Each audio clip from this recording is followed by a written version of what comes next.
Today wrapped up day 5 of the search for 13-year-old James Yoblonski. The Reedsburg boy reportedly left home early Monday morning in the family's van. The van was found just outside of Baraboo on the side of Highway 12 later that morning. We now know 2 campsites were found, one where James's belongings were located and another that officers believe could also belong to him.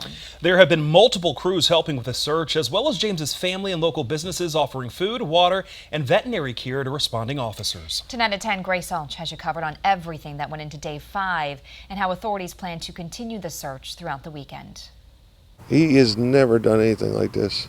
Bill Yoblonski, father of missing 13-year-old James Yoblonski, says he's smart, outgoing, and leaving without a word is not like him. This is uncalled for something like this, not to talk to anybody about it. The family car that James used Monday was found here near Sauk Hill and Highway 12.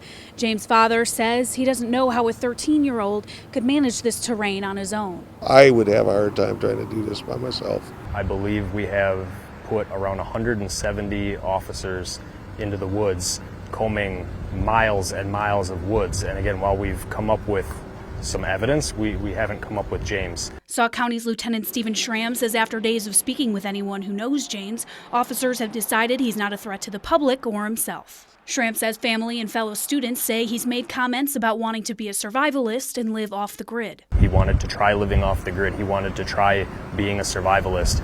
We feel like our added presence at this point could continue to just push him further and further away. Schramm says authorities will switch to a more targeted approach, looking for more specific pieces of evidence and put officers in those particular areas. Sauk County Sheriff Chip Meister says the community support has been overwhelming. Local businesses have brought food, water, and vet services to care for canine units. They're not only dogs, but they're also law enforcement officers. So we can do anything from clean up cuts and scrapes to provide fluid support. As the search continues into the weekend, James's father wants him to know one thing. We love him and we just want him home and safe. He's not in trouble. I just want him home. In Sauk County, Grace Alch, 27 News. Authorities say if you see anything in the Baraboo Bluff area that might help their search, call the Sauk County Sheriff right away.